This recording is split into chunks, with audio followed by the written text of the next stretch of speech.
திமுக ஆட்சி காலத்துல நிறைய லாக்அப் மரணங்கள் நடந்தது. அது தொடர்கதையாவே போடுற அளவுக்கு நிறைய லாக்அப் மரணங்கள் நடந்தது. ஆனாலும் திமுக அரசு அதுல பெரிய நடவடிக்கை காவல்துறை மீது எடுத்ததா செய்திகள் தெரியல. இப்போ தாவேக ஆட்சி பொறுப்பேற்றதுல இருந்து இப்போ 10 நாளைக்கு முன்னாடி தான் நாகர்கோவில்ல ஒரு மரணம் நடந்தது. அவர் மாற்றுத்திறனாளி அப்படின்னு சொன்னாங்க. அதுவே இன்னும் அடங்குறதுக்குள்ள இப்ப அடுத்த மரணம் தூத்துக்குடி அருகே நடந்திருக்கு. இவர் 26 வயது மதிக்கத்தக்க இளைஞர் அருணாச்சலம் என்பவர். இவரை விசாரணைக்காக கூட்டிட்டு போயிருக்காங்க. பார்த்தா இவரும் இப்போ உடலில் பல்வேறு காயங்கள் இருப்பதாக ஒவ்வொரு செய்தியா வந்துட்டு இருக்கு. இவரும் இறந்திருக்காரு. இப்போ உறவினர்கள் போராட்டத்தில் ஈடுபட்டு இருக்காங்க. காவல்துறையை தன் கட்டுப்பாட்டில் வைக்கக்கூடிய திரு ஜோசப் விஜய் அவர்கள் இதுக்கு என்ன நடவடிக்கை எடுக்க போறாரு? இது எந்த திசையை நோக்கி இந்த காவல்துறை மரணங்கள் போகும்? இந்த செய்தி எப்படி பாக்குறீங்க சார்? இது குவைட் அலாமிங். நீங்க நமக்குள்ளேயே ஒரு பதட்டத்தை ஏற்படுத்தக்கூடிய விஷயமாகத்தான் இது. லாக்அப் டெத்துங்கிறதோட ஜுடிஷியல் கஸ்டடி டெத். இதுவும் எப்படி நாகர்கோவிலை சேர்ந்த பாரதிய ஜனதா கட்சியில் இருக்கக்கூடிய ஒரு கிளை செயலாளர் இப்போ போன வாரம் சாலை மறியல் பண்ணி பாடியை வாங்க மாட்டோம்னு சொல்லி அது இதுக்குள்ள சிறைச்சாலைக்குள்ள அடித்து படுகொலை செய்யப்பட்டார். ஜுடிஷியல் கஸ்டடியில் இருக்கக்கூடியவரை 3 காவலர்கள் சேர்ந்து, எனக்கு தெரிஞ்ச மினிமம் 3 இருக்காது, அதிகமாக தான் இருக்கும்.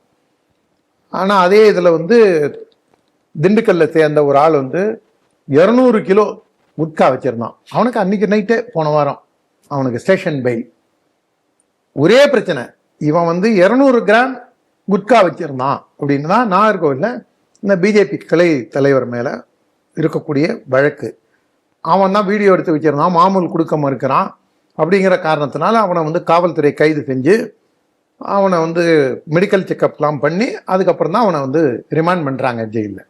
ஆனால் ஜெயிலில் உள்ள இதுக்குள்ளே இருக்கும்போது ஜெயிலுக்குள்ளேயே போய் அந்த வீடியோ இருக்கிற ஒரு காரணத்தினால வன்மத்தோட காவல்துறையை அடித்து கொலை செஞ்சுது அப்படிங்கிறது தான் அதை கொடுக்கப்பட்ட வாக்கு மூலம் அவங்க மனைவி அங்கே இருக்கிறவங்க எல்லாருமே சொல்கிறது. இப்போ இந்த அருணாச்சலம் விஷயத்தில் பார்த்தீங்கன்னா அந்த வீடியோவில் அருணாச்சலத்துக்கு தலையெல்லாம் மொட்டடிக்கப்பட்டிருக்கு.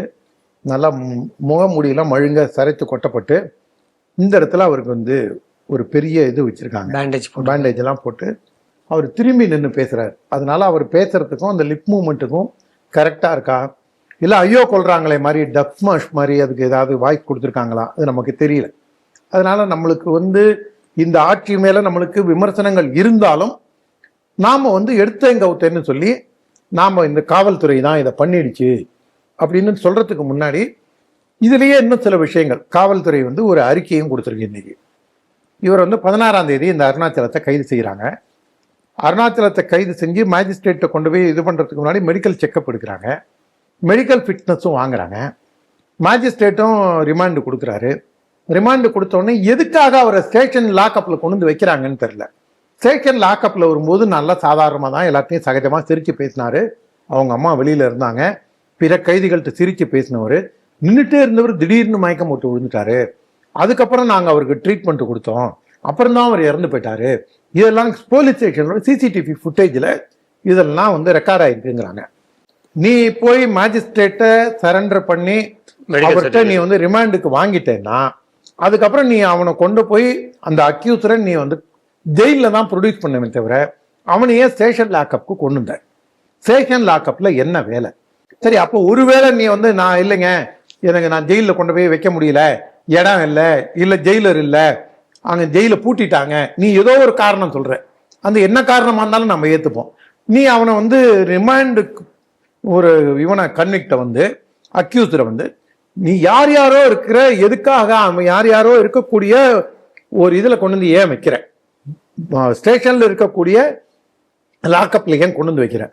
ஒருவேளை அங்க உள்ள இருக்கிறவன் இவனாதான் அடிச்சிருந்தானா, இல்ல உள்ள இருக்கிறவன் விஷம் கொடுத்திருந்தானா, இல்ல அது யாராவது அவனை செட்டப் பண்ணி அந்த மாதிரி செய்ய சொல்லியிருந்தா, இல்ல காவல்துறையே அந்த மாதிரி செய்ய சொல்லியிருந்தா, இதுக்குள்ள எவ்வளவு பெர்மிட்டேஷன் காம்பினேஷன் வருது பாருங்க. ஒரு 5 மாதிரி 5 கோணம் 6 கோணத்துல எதுக்கு நீங்களாவே இந்த சுமையை சுமக்குறீங்க? அப்ப ஏதோ உள்நோக்கம் இருக்க போய் தானே நீங்க அவனை அங்க கொண்டு வைக்கிறீங்க.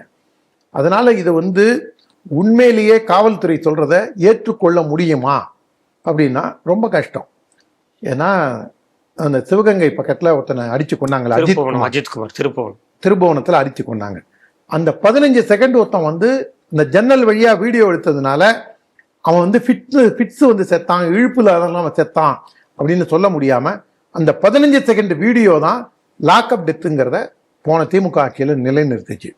மெரினா பீச்சில் ஒருத்தன் வந்து நீங்கள் பீச்சுக்கு போனீங்கன்னா குதிரை ஓட்டுவோம் பாருங்க, அந்த ஒரு தம்பி குதிரை ஓட்டிட்டு இருந்தவனை பிடிச்சி கொண்டு போய் அடித்து பாரதி நகரில் வச்சு அவனை அடித்து கொன்னாங்க. அதுவும் சட்டமன்றம் நடக்கும்போது அந்த லாக்அப் டெத்து.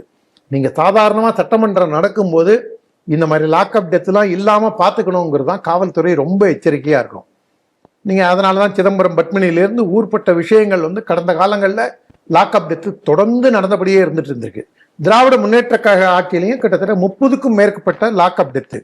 இப்போ இந்த ஆட்சியிலையும் வந்து 4-5க்கு மேலே நமக்கு தெரிஞ்ச இன்னும் அன்னோட்டிஸ்டு எவ்வளவுங்கிறது தெரியாது. இது வந்து குவைட் அலாமிங். இதை வந்து காவல்துறை வந்து கொஞ்சமாவது மனித நேயத்தோடு நாம, ஆனால் இதில் ஒரு ஆச்சரியம் என்னன்னா, இந்த பூரா காவலர்களும் இந்த மனித நேயத்தை வந்து இஸ்லாமிய தீவிரவாதிகள்கிட்ட எங்கேயுமே காமிக்கிறது இல்லை. அவங்கள்ட்ட வந்து அப்பா ராசா நீ வந்து வந்துருப்பா ப்ளீஸ்ப்பா, ஏய் போடா அப்படிமா. அதாவது அவன் தீவிரவாதி வந்து ஒரு முரட்டுத்தனமாக தான் இவங்கள்ட்ட நடந்துப்பான். இவங்களும் வந்து வேற வழி இல்லாமல் என்னப்பா அவன் அவன் வீடு எங்கே இருக்கு என்ன தெரியும்ல, இந்த மாதிரி இந்த சினிமா பாணியில் இது பண்ணும்போது அவனை சுட்டுட்டான்னு வச்சுங்க. விவேக் ஒரு படத்தில் மைனர் கொஞ்சம் சுட்டுட்டேன், எங்கடா சுட்ட, அதான் சொன்னேன்னா மைனர் கொஞ்சம், அந்த மாதிரி ஏதாவது நீங்கள் ஒரு 2 நடவடிக்கை எடுத்தீங்கன்னா அவனுக்கெல்லாம் உங்கள் மேலே பயம் வரும். நாம் சொல்கிறது காவல்துறைக்கும் ஒரு பரிதாபமான ஒரு இது. ஜெயிலர் இவரை கோயம்புத்தூரில் காவலர் செல்வராஜை கொண்டாங்க, மதுரையில் ஜெயிலர் ஜெயபிரகாஷை கொண்டாங்க. இப்போ தமிழ் சினிமாவில் இருக்கக்கூடிய ஒரு பிரபல நடிகரோட அப்பாவும் அந்த அழுத்தம் தாங்காமையே அவர் ஹார்ட் அட்டாக்ல அவரும் கோயம்புத்தூரில் தான் இறந்து போனார். இந்த மாதிரி காவல் அதை சென்ட்ரல் இதில் இங்கே புழல் ஜெயிலில் நீங்கள் போய் யாராவது நாங்கள் இதுக்குள்ளே நாங்கள் செக் பண்ணுறோம், இந்த கைதிகள் இதுக்குள்ளே பிரிசனில் செக் பண்ணுறோம் அப்படின்னா அந்த தடாரகிங்கிறவர் பாலகௌதம்னா பாப்பார பயலாது அவன் இருக்கிறது மவுண்ட் ரோடு, அதுலேருந்து 15 நிமிஷத்தில் இதுக்கு போயிடுவான் புழலுக்கு. அவனுக்கு எப்படி செய்தி வரும்? அதாவது இந்த நாங்கள் போய் உள்ளே போய் செக் பண்ண போகிறோம் அப்படின்னு வந்த உடனே அந்த செய்தி யாரோ அவனுக்கு சொல்கிறாங்க. 1 மணி நேரம் அவங்க புழலுக்கு போகிறதுக்கு மவுண்ட் ரோடுக்கு. அவன் எப்படி அவ்வளோ வேகமாக போகிறான்? புழலில் எப்படி ஒரு 100 பேரை திரட்டி ரோட்டில் மறியல் பண்ணுறான்? இதெல்லாம் காவல்துறை இந்த பக்கத்தை விட்டுறாங்க. ஏப்ப சாப்ப கிடைச்சா அவனை இது பண்ணுறாங்க. ஆனால் இந்த இதில் சாத்தாங்குளத்தில் அப்பாவும் மகனும் அடித்து கொண்டது நம்ம வன்மையாக கண்டிக்கிறோம். ஆனால் அந்த பிலிக்ஸுக்கும் இதுக்கும் கொண்டான பிரச்சனை பண்ணவங்க ஏன் இப்போ இதுக்கெல்லாம் வாயை திறக்க மாட்டுறாங்க?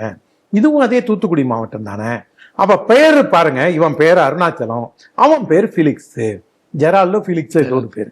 அப்போ நீங்கள் எல்லாமே இங்கே இருக்கக்கூடிய என்ஜிஓக்களும் சரி, இங்கே இருக்கக்கூடிய சமூக செயல்பாட்டாளர்களும் சரி, எந்த மாதிரி ஒரு பார்சியாலிட்டியில் செயல்படுறாங்க.